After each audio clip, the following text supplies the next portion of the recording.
क्या प्रलोभन इनको दिया जा सकता है? प्रलोभन तो देते हैं जो सत्ता में अभी हैं, 10,000 रुपये का प्रलोभन तो वही देते हैं। ये जो महिलाएं यहाँ पे आई है, जब ये जाने कि यहाँ पे हम लोग आ रहे हैं, एक मीटिंग रखी जाएगी, तो अपनी स्वेच्छा से आई है। कि ये पहली जगह नहीं है, जहाँ जहाँ मैं घूम रही हूँ सब जगह का कहना है कि हम लोग लालटेन पे देते हैं तो वोट कमल पे कैसे चला जाता है। मोदी जी बोलते हैं कि जंगल राज था, अभी कौन सा राज है? आज कौन सुरक्षित है? मेरी महिला बहन बोल रही थी, गरीब गुरबा बोला करते थे। जब गरीब गुरबा बोलते थे तो वो कहते हैं जंगल राज। आज एक मेरी महिला बहन बोल रही है ये सरकार आई है तो मुंह में जाबी लगा दिया गया है। जाबी जानवर को लगाया जाता है और ये सरकार के राज में इनके मुंह पे जाबी लगा दिया जाता है। महागठबंधन में मुख्यमंत्री का चेहरा घोषित हुआ, उप मुख्यमंत्री का चेहरा भी घोषित हुआ, तो ऐसा एनडीए में देखने को नहीं मिल रहा है। नमस्कार, आज मेरी मौजूदगी मोहद्दीनगर विधानसभा के अंतर्गत पटोरी के आसपास चक साहू पंचायत के वार्ड नंबर 4 में है। आज हमारे साथ महागठबंधन के प्रत्याशी डॉक्टर एज्जा यादव जी हैं।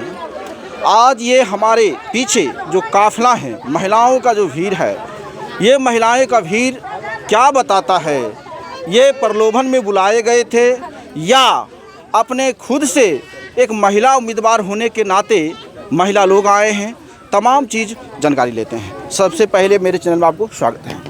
बहुत बहुत धन्यवाद। मैडम, आज जो जितने महिलाएं हैं, खास करके आप दलित बस्ती में आए हुए हैं और आज दलित वर्ग से पूरे मोहल्ले के महिलाएं आए हैं, ये क्या बताता है कि ये कहीं न कहीं कुछ वादे सुनने के लिए आए थे या प्रलोभन के लिए आए थे या कुछ लिए थे या अपना हक मांगने के लिए आए थे?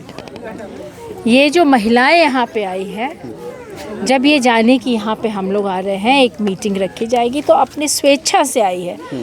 क्या प्रलोभन इनको दिया जा सकता है? प्रलोभन तो देते हैं जो सत्ता में अभी हैं, 10,000 रुपये का प्रलोभन तो वही देते हैं। हम लोग तो मुद्दे की बात करते हैं, हमारे क्या मुद्दे हैं, हमारे क्या मैनिफेस्टो है, हम लोग तो उसकी बात करते हैं। हम लोग तो जो जुमलेबाजी और प्रलोभन तो एनडीए वाले, जेडीयू वाले करते हैं। ये मिलने आई है, वोट इनका अधिकार है, ये इनको मालूम है और ये लोग बहुत खुश होकर आई है मीटिंग में। जिस तरह हम यहाँ पर लोगों से, खास करके महिलाएं से सुन रहे थे, महिलाएं लोग आरोप लगा रहे थे कि हम वोट देते हैं लालटेन को, लेकिन वोट कहीं और चला जाता है। कहीं न कहीं इनका संकेत ईवीएम पर था।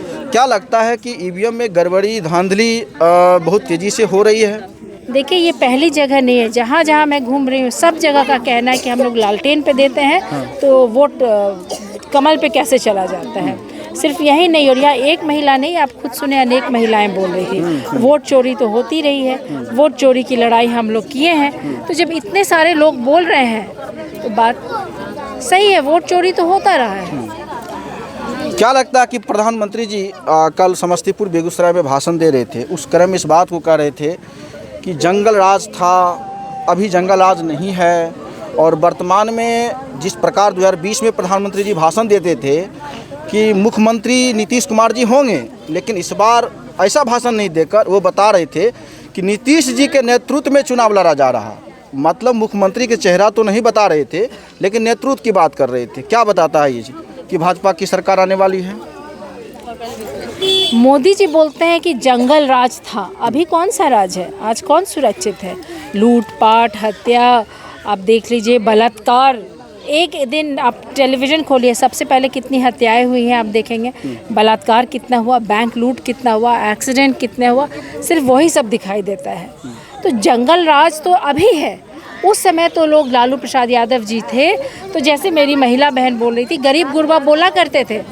जब गरीब गुरबा बोलते थे तो वो कहते हैं जंगल राज। आज एक मेरी महिला बहन बोल रही है ये सरकार आई है तो मुंह में जाबी लगा दिया गया है। जाबी जानवर को लगाया जाता है और ये सरकार के राज में इनके मुंह पे जाबी लगा दिया जाता है। तो जंगल राज तो ये है, इनको इनके अधिकारों से वंचित किया जा रहा है। एक तरफ हमारा संविधान है जो हमें अपना अधिकार देता है, और ये वाली जो एनडीए के मोदी जी, नीतीश जी है, इनको अधिकार से वंचित करते हैं, वोट चोरी करते हैं। जिस प्रकार महागठबंधन में मुख्यमंत्री का चेहरा घोषित हुआ, उप मुख्यमंत्री का चेहरा भी घोषित हुआ, तो ऐसा एनडीए में देखने को नहीं मिल रहा है। एनडीए में नीतीश कुमार जी को हाईजैक कर लिया गया है और ये लंबी साजिश है नीतीश कुमार जी के लिए। और अब तो एनडीए जाने वो क्या कर रहे हैं, जंगल राज वाले सब लोग तो उसी में बैठे हुए हैं। जितने भी उसमें मंत्री हैं, विधायक रह चुके हैं, सबके पे जिस तरह के आरोप है सब जंगल राज वाले हैं। वो लोग क्या बताएंगे? अभी तक तो वो लोग ये नहीं तय कर पाए हैं कि मुख्यमंत्री का चेहरा होगा, किस बेसिस पे वो चुनाव लड़ने वाले हैं। हमारा तो इस मुख्यमंत्री का चेहरा, उप मुख्यमंत्री का चेहरा और हमारे मुद्दे, हमारे मैनिफेस्टो सब साफ है। बीजेपी के द्वारा ये कहा जा रहा है कि 2.5% वाले को उप मुख्यमंत्री का चेहरा घोषित किया गया, लेकिन 18% वाले मुसलमान लोगों को कुछ नहीं। कहने का मतलब वो बता रहे थे कि 2.5% वाले को लड्डू मिला और 18% मिले वाले को कद्दू मिला। बीजेपी ये देखे ना वो क्या कर रही है।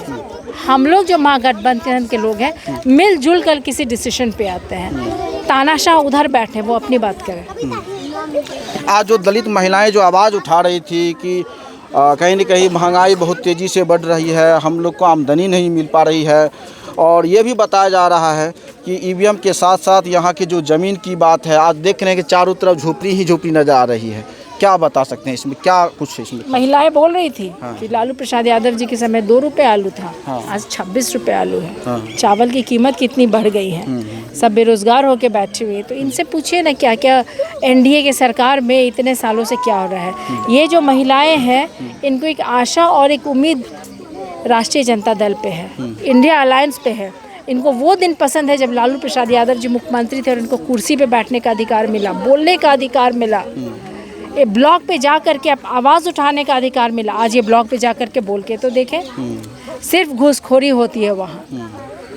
और महिला बहन तो कितने अच्छे से बोली, मुंह पे जा भी लगा दिया गया है हम लोग के। तो इधर मुंह पर जा भी, अभी मेरी बहन कहाँ चली गई? अभी तो यही अभी एक बार नहीं अनेकों बार बोली कि इनके मुंह पे जा भी लगा दिया गया है। और लालू प्रसाद यादव जी के समय सिखाया गया सबको बोलना, कुर्सी पे बैठना। आखिर क्या कहना चाहेंगे कि आपको इस महोदयनगर विधानसभा में बीजेपी से भी हैं राजेश सिंह, और आप महागठबंधन से हैं, जनसुराज से भी नेता हैं, बहुत सारे नेता हैं, तो आप किनको चुनौती मान रहे हैं इस बार चुनाव में? किसी को चुनौती नहीं मानना है, हम अपने मुद्दों पे लड़ रहे हैं और मुद्दे पे निकल जाएंगे। हमारे मैनिफेस्टो ज़मीनी है, सबके फ़ायदे के लिए हम लोग बात करते हैं। बस हम लोग सीधे इस बार राष्ट्रीय जनता दल की सरकार बनेगी, इंडिया अलायंस की सरकार बनेगी, और यहाँ से राष्ट्रीय इंडिया अलायंस की सरकार बनेगी, और कहीं पे कोई चुनौती नहीं है। हमारे मुद्दे हैं, हमारे मैनिफेस्टो है, हम बस उसी पे लड़ रहे हैं। आखिर क्या कहना चाहेंगे महोदयनगर वासियों को, और यहाँ के दलित महिलाएं जो इस बात को बात रख रहे थे कि हमें एक समय में मुंह में जा भी लगा दिया गया था, कहीं न कहीं जा भी थोड़ा बहुत हटा, तो हम आपके सामने भी प्रश्न कर रहे हैं। सबसे पहले तो छठ महापर्व की यहाँ की सभी महिलाओं को मैं शुभकामनाएं देती हूँ, और कहूँगी इनको कि आप लोग अपने अधिकार का इस्तेमाल कीजिए, आप लोग वोट दीजिए और वो परिवर्तन लाइए। परिवर्तन होगा, आपके अच्छे दिन आएंगे, महिलाओं का मान सम्मान बढ़ेगा। बिजली बिल की जहाँ तक बात है, 200 यूनिट फ्री, युवाओं को नौकरी, सरकारी नौकरी मिलेगी, सबसे अच्छी बात। एग्जामिनेशन फॉर्म जो ये भरते हैं वो फ्री में भरेंगे। जीविका बहनों को देखे किस तरह वो परेशान रहती है, उनको परमानेंट किया जाएगा, उनका सैलरी फिक्स किया जाएगा, सब चीज़ बता दिया गया क्या चीज़ कितना होगा। किसानों को बीज खाद समय पे मिलेगा, क्या किसानों को बीज खाद समय पे मिल रहा है? कुछ भी नहीं। अस्पताल में दवाई होगी, आज पूछे अस्पताल जाते हैं तो दवाई है? कुछ नहीं है। इंडिया अलायंस की सरकार बनेगी और अच्छे दिन आएंगे बिहार के। तो एक समय था कि अच्छा दिन, प्रधानमंत्री जी कहते थे अच्छे दिन आएंगे, लेकिन अच्छा दिन तो नहीं आया। आज महोदयनगर में महागठबंधन के प्रत्याशी डॉक्टर एजा यादव जी कह रहे हैं कि अब अच्छे दिन आएंगे, तेजस्वी यादव जी आने वाले हैं। अब देखना है कि अच्छे दिन प्रधानमंत्री जी का तो झूठा हुआ, तेजस्वी यादव जी का कितना सच है वो तो समय बताएगा। आप देख रहे थे लाइव न्यूज़, मैं आपके साथ ब्रजमोहन गौतम, धन्यवाद।